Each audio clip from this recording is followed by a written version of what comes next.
Assalamualaikum warahmatullahi wabarakatuh. Waalaikumsalam warahmatullahi wabarakatuh. Innal hamdalillah nahmaduhu wa nasta'inuhu wa nastaghfiruh wa na'udzu billahi min syururi anfusina wa min sayyiati a'malina. May yahdihillahu fala mudhillalah wa may yudlil fala hadiyalah. Asyhadu an la ilaha illallah wa asyhadu anna Muhammadan abduhu wa rasuluh. La nabiyya ba'dah. Qala Allah Ta'ala fi kitabihil karim. A'udzu billahi minasy syaithanir rajim. Bismillahirrahmanirrahim. Wala tusa'ir khaddaka lin-nasi wala tamshi fil ardi marha. Innallaha la yuhibbu kulla mukhtalin fakhur. Wa qala aidan wala tamshi fil ardi marha innaka lan takhriqal arda wa lan tablughal jibala tula. Amma ba'da.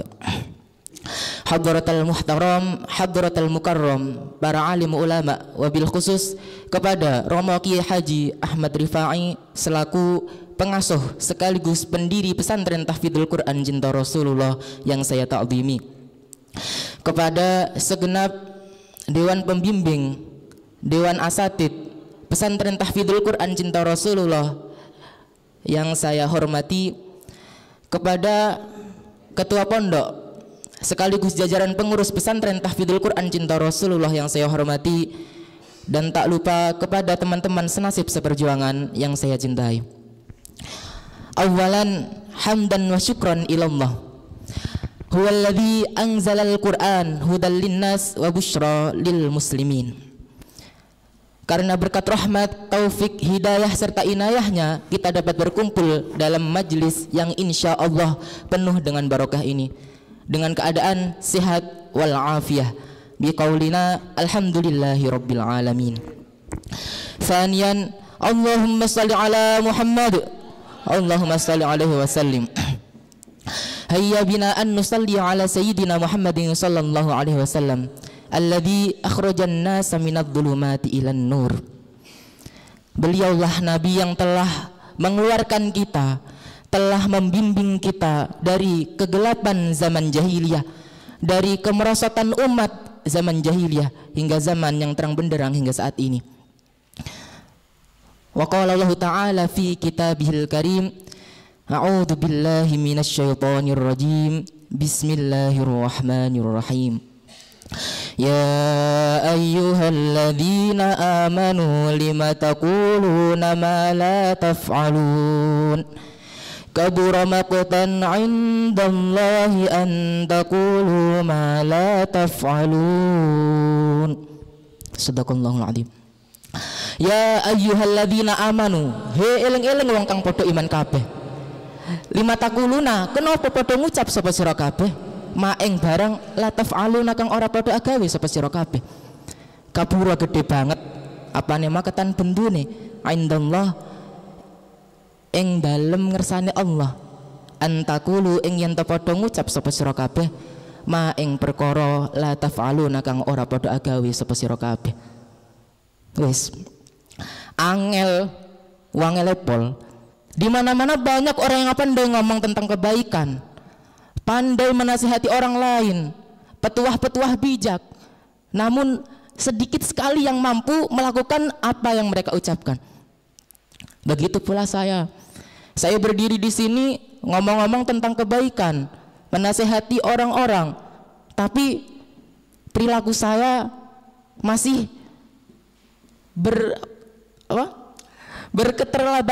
keterbelakangan saya masih berbeda dengan apa yang saya ucapkan. Namun di luar sana juga banyak orang yang ngomong namun tak mampu melakukan apa yang dia ucapkan. Islam adalah agama yang mementingkan, memprioritaskan tentang pentingnya suatu moral.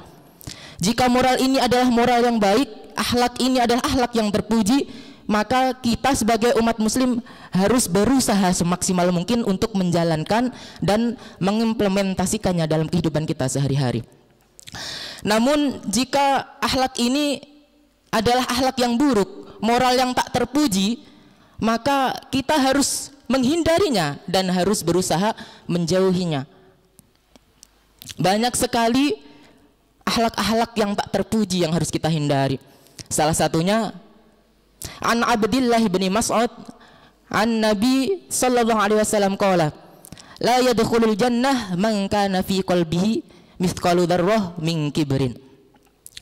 La yadkhulu ora bakal iso mlebu al jannata ing swarga man utawi sapane wong iku kana ana sapa man fi qalbi ing dalem atine man mithqalu dzarrah nyepadani dzarrah min kibrin saking sifat gumedhe. Tidak akan bisa masuk surga orang yang di dalam hatinya terdapat sebuah kesombongan, walau itu sebesar biji dzarrah. Biji dzarrah ini ada yang mengatakan adalah biji sawi, namun ada juga yang mengatakan adalah atom. Atom ini kalau dalam bahasa IPA partikel terkecil dari suatu unsur. Jadi bisa dibayangkan betapa kecilnya itu.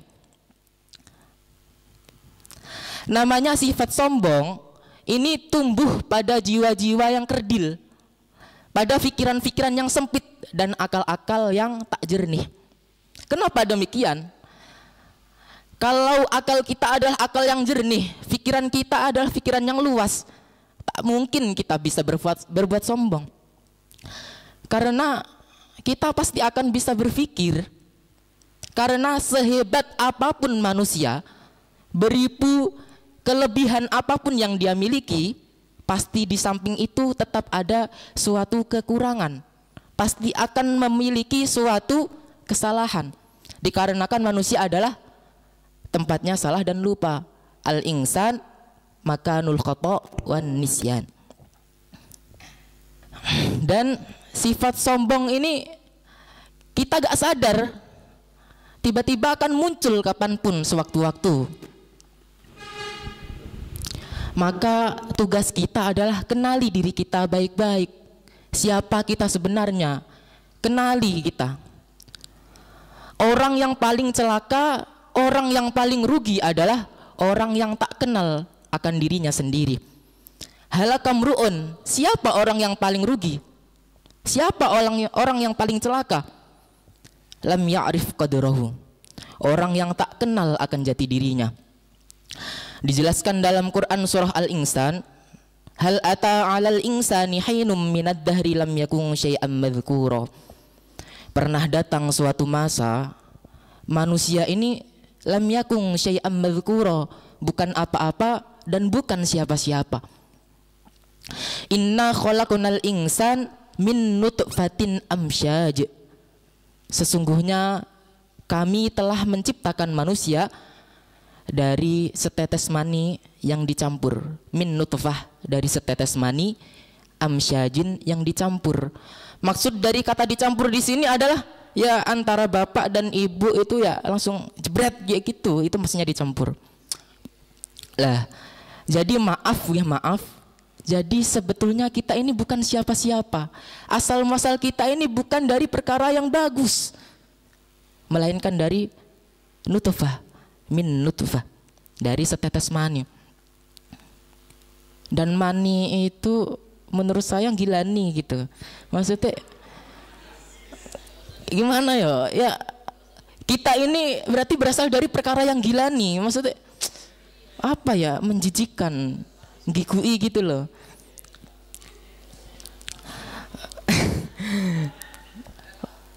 Iki mani iki gila nih intinya. Berarti kita nggak boleh sombong.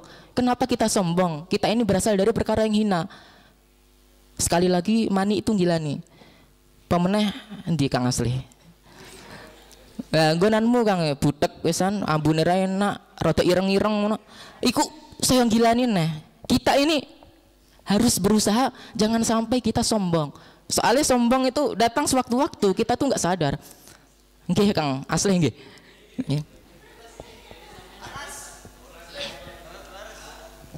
Bahkan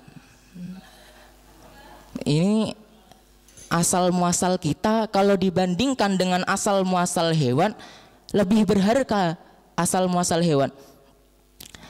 Seumpama contoh ya, Kang Ferry ki dodolan yang pasar.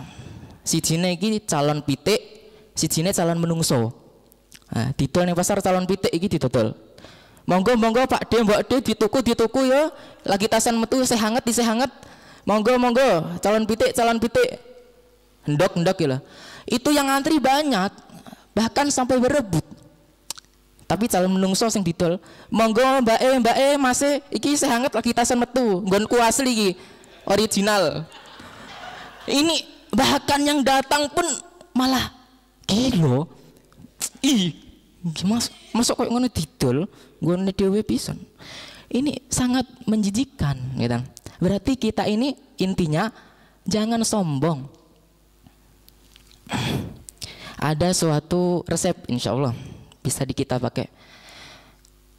Kalau kita bertemu dengan anak yang kecil, kita berkata kepadanya, wahai anak kecil, kau masih kecil, belum begitu banyak dosa yang kau perbuat, namun aku telah bergelimang akan dosa. Kalau kita bertemu dengan orang yang tua, kita berkata kepadanya, wahai kau orang tua, telah lama kau hidup di dunia, telah banyak pula amal yang kau kerjakan, sedangkan aku tak sedikit pun memiliki amal.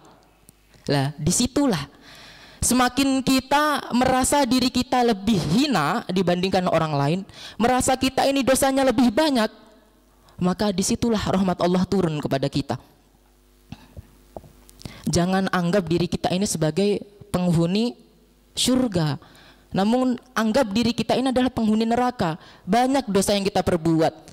Maka dengan cara ini insya Allah sifat sombong gak akan tumbuh di dalam hati kita. Namun jangan menganggap diri kita adalah penghuni surga, yang lain neraka kabeh pokoke. Surga iki gonanku dhewe. Masa niki surga mene kakeanmu ya. Bahkan juga harus kita tahu ya, iblis, setan keluar dari surga bukan dikarenakan suatu dosa apapun, bukan dikarenakan kesalahan apapun, melainkan dikarenakan sombong. Qala ma man'aka alla tasjuda id amartuk qala ana khairum minhu khalaqtani min nar wa khalaqtahu min tin. Setan sombong. Setan keluar surga cuma karena sombong. Pernah krungu ta setan niku nyempet? Gak ono setan niku ahli sempet, gak ono. Lah, ada suatu cerita juga. Pada zaman dahulu hiduplah seorang raja yang zalim dan tirani di sebuah negeri yang namanya Babilonia. Raja ini luar biasa kekayaannya, mempunyai istana yang megah, tinggi mencakar langit. Tentaranya banyak melimpah, kuat-kuat. Dalam suatu riwayat pula dikatakan raja ini tak pernah merasakan sakit apapun selama ratusan tahun. Saking dijamin kesehatannya. Dan raja ini memiliki kecerdasan yang luar biasa. Namun dikarenakan cerdasnya, dia bukan digunakan untuk hal yang baik, namun dia menjadi sombong, bahkan mengaku sebagai Tuhan. Nama raja ini adalah Namrud bin Kan'an. Saking kayanya raja ini, banyak orang berbondong-bondong datang kepadanya untuk meminta perbekalan makanan. Begitu pula ada seorang pemuda pun ikut untuk meminta perbekalan makanan. Namanya adalah Ibrahim alaihissalam.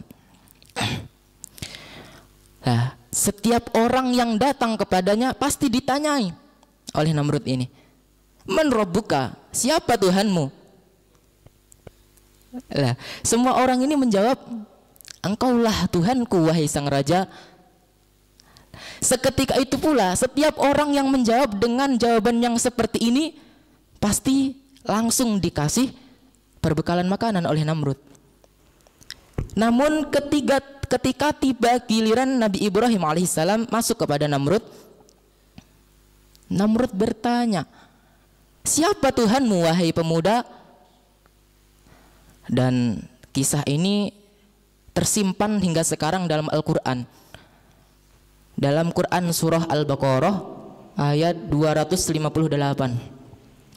Alam tara ilal ladzi hajja Ibrahim fi rabbih an atahumllahul mulk. Idz qala Ibrahim rabbiyal ladzi yuhyi wa yumit. Ketika ditanya tadi oleh Namrud, siapa Tuhanmu hai pemuda? Jawab Nabi Ibrahim, qala rabbiyal ladzi yuhyi wa yumit. Tuhanku adalah yang mampu menghidupkan dan mampu mematikan. Dan apa yang dikatakan oleh Namrud? Qala ana uhyi wa umit, aku juga bisa menghidupkan dan mematikan. Namun yang dimaksud Namrud di sini mampu menghidupkan dan mematikan adalah dengan kekuasaannya dia mampu membiarkan orang tetap hidup atau membunuhnya. Ya kalau gitu saya juga bisa insya Allah. Sampai salah satu kesini saya tekek berarti saya bisa mematikan orang. Nah, kalau saya biarkan dia hidup berarti saya juga bisa menghidupkan. Nah, kemudian apa yang disanggah oleh Ibrahim? Nabi Ibrahim pun menyanggah. Qala fa innallaha ya'ti bisyamsi minal masyriq. Sesungguhnya Allah itu mampu mendatangkan matahari dari arah timur. Mampu menerbitkan matahari dari arah timur. Fa'ti biha minal maghrib. Coba kau datangkan dari arah barat. Maka apa yang dijawab oleh Namrud? Fabuhital ladzi kafar. Wallahu la yahdil qaumadh dhalimin. Namrud cuma bisa diam, nggak bisa jawab apapun dia, cuma bisanya kowah-kowah. Namrud bingung mau jawab apa, emang nggak bisa. Akhirnya marah Namrud dan mengusir Nabi Ibrahim tanpa dikasih suatu bekal makanan apapun. Kemudian Nabi Ibrahim akhirnya pulang tanpa membawa apa-apa. Namun kebesaran Allah, di tengah perjalanan Nabi Ibrahim melewati sebuah bukit pasir berdebu. Disitulah Nabi Ibrahim mengambil sekantong pasir dan dibawanya pulang untuk keluarganya dijadikan sebagai penghibur hati untuk mereka. Namun biidznillah wa bifadlillah Allah merubah sekantong pasir tadi, dirubah menjadi beberapa bahan makanan yang banyak. Singkat cerita, Namrud tadi kepikiran tiap hari setelah kejadian tadi, nggak bisa tidur, nggak bisa makan, pokoknya gelisah galau tiap hari. Kemudian Allah pun mengutus seorang malaikat kepadanya dan berkata malaikat tadi kepada Namrud, hai Namrud, berimanlah kau kepada Allah dan bertaubatlah. Namun apa jawaban Namrud? Memangnya ada Tuhan selain aku? Hah? Ini Namrud karena sombongnya dia pun sampai-sampai tidak menganggap Allah sebagai Tuhan dan tak mau bertobat. Dan kejadian ini bukan cuma sekali, bahkan 2 kali datang malaikat, namun jawabannya pun tetap sama. Dan pada kali ketiga, saking jengkelnya, akhirnya malaikat datang kepada Namrud, ditolak oleh Namrud. Akhirnya malaikat pun berkata kepada Namrud, baiklah kalau kau memang benar-benar tak mau beriman pada Allah, maka kumpulkanlah seluruh bala tentaramu, kumpulkanlah seluruh pasukanmu dalam waktu 3 hari. Oke, siapa takut, jawab Namrud. Kemudian Namrud pun mengumpulkan seluruh bala tentaranya, mengumpulkan seluruh pasukannya. Maka seketika itu pula Allah pun mengirimkan pasukan kepada Namrud, kepada bala tentara Namrud, yaitu berupa nyamuk. Dalam suatu riwayat, nyamuk ini saking banyaknya sampai-sampai sinar matahari pun tertutup sinarnya, jadi terlihat gelap. Semua nyamuk ini menghisap darah seluruh pasukan Namrud. Dan melihat ini, Namrud pun ketakutan dan akhirnya dia masuk ke dalam suatu ruangan khusus Namun ternyata Allah mempunyai rahasia lain. Allah juga mengirimkan pasukan kepada Namrud, yaitu seekor nyamuk. Cuma dengan seekor nyamuk Allah mengazab Namrud. Nyamuk ini menghampiri Namrud dan masuk ke dalam kepala Namrud lewat lubang hidungnya. Ini nyamuk ini tinggal di dalam kepala Namrud selama 400 tahun dalam suatu riwayat. Berarti Namrud ini disiksa oleh Allah lewat perantara cuma dengan seekor nyamuk selama 400 tahun. Dan karena saking gak kuatnya, saking perihnya Namrud menahan selama 400 tahun ini, maka Namrud pun mengambil sebuah tongkat kecil dan dipukul-pukulkan di kepalanya. Tak tak tak tak. Lah akhirnya Namrud pun mati dalam keadaan zalim lewat tangannya sendiri. Alhamdulillah, Namrud akhirnya mati juga dia. Lah, ini kalau kita ambil dari kisah ini, kita harus berpikir-pikir, kita harus tafakkur. Allah mengirimkan seorang Namrud. Namrud ini luar biasa sombongnya sampai-sampai mengaku Tuhan cuma dengan seekor nyamuk. Dan seekor nyamuk itu kecil. Dan sekarang tersebar berita di mana-mana, kematian di mana-mana, tersebar penyakit terjangkit positif suatu virus di mana-mana tersebar sekarang, virus COVID-19. Dan virus ini dikatakan lebih kecil dibandingkan dengan seekor nyamuk. Sampai-sampai ada yang mengatakan, ahli dokter pada dulu mengatakan ini belum bisa terdeteksi. Gak tahu kalau sekarang. Makanya mari kita hilangkan sifat sombong dari hati kita. Ini bukan cuma untuk para pendengar, yang ngomong pun masih juga perlu tentang nasihat ini. Kita ini bukan siapa-siapa. Kita ini cuma hamba yang lemah. Harta, kekayaan, tahta, jabatan itu cuma titipan oleh Allah. Semuanya adalah milik Allah. Semuanya akan kembali pada Allah. Dan kita gak punya apa-apa. Mungkin cukup sekian dari saya. Kalau ada salahnya itu asli dari saya sendiri.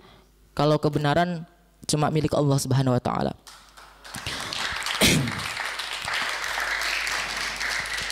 Ayu-ayu anak Ibu Martini, garai kepikiran awan bengi. Mungkin cukup sekian sampai sini. Kalau rindu harap hubungi. Wabillahi taufiq wal hidayah war ridha wal inayah. Wassalamualaikum warahmatullahi wabarakatuh.